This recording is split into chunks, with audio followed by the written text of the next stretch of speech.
আরব ভূমিতে বিশ্ব সুন্দরী। আপনি ঠিক শুনেছেন। সম্প্রতি মিস ইউনিভার্স ইউএই বা ইউনাইটেড আরব আমিরাতের 2025-এর এক নতুন অধ্যায়ের সূচনা করলেন বিশ্বসুন্দরী মারিয়াম মোহাম্মদ। সংযুক্ত আরব আমিরাতের ইতিহাসে এই প্রথমবার একজন নারী দেশের প্রতিনিধিত্ব করলেন মিস ইউনিভার্স প্রতিযোগিতায়।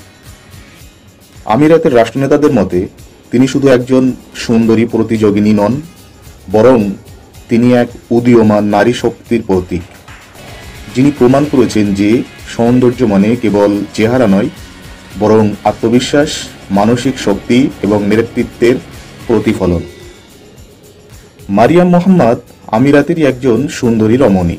সম্প্রতি তিনি ফ্যাশন ও মিডিয়া স্টাডিজে উচ্চ শিক্ষা অর্জন করেছেন এবং ছোটবেলা থেকেই তার অদম্য ইচ্ছা ছিল বিশ্বমঞ্চে আরবীয় নারীদের সক্ষমতা তুলে ধরা।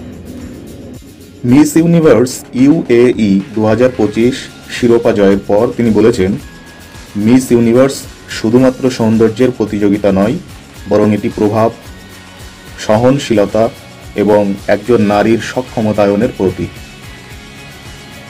2025 সালে অনুষ্ঠিত মিস ইউনিভার্স ইউএই প্রতিযোগিতায় হাজারো প্রার্থীদের মধ্য থেকে মারিয়াম মোহাম্মদকে নির্বাচিত করা হয়।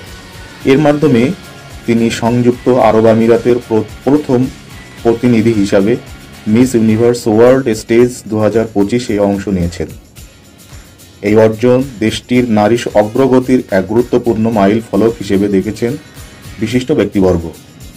মারিয়াম বিশ্বাস করেন প্রতিটি নারী নিজের কণ্ঠস্বর ও আত্মবিশ্বাস দিয়ে সমাজে পরিবর্তন আনতে পারে।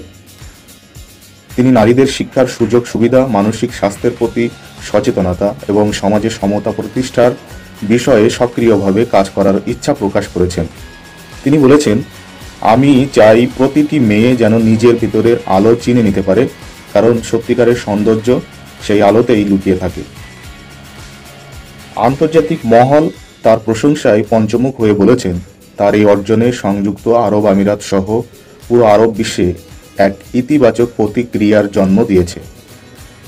আন্তর্জাতিক গণমাধ্যমে তাকে বলা হচ্ছে the face of the modern Emirati womanhood, অর্থাৎ আধুনিক আরব নারীর মুখপাত্র। তবে আলোচনা আর সমালোচনা যাই হোক, সমগ্র বিশ্ব থেকে বলা হচ্ছে মারিয়াম মোহাম্মদ শুধু একজন নারী প্রতিযোগিনী নন, বরং তিনি একটি প্রজন্মের অনুপ্রেরণা। তার সাফল্য প্রমাণ করেছে নারী যদি চায় তবে সীমান্ত রক্ষা, সংস্কার ও সমাজের রীতি সবকিছু পেরিয়ে বিশ্বকে জয় করতে সক্ষম। তিনি এখন কেবল আমিরাতের গর্ব নন, বরং সমগ্র নারী মহলের আশা ও আত্মবিশ্বাসের প্রতীক হয়ে উঠেছে।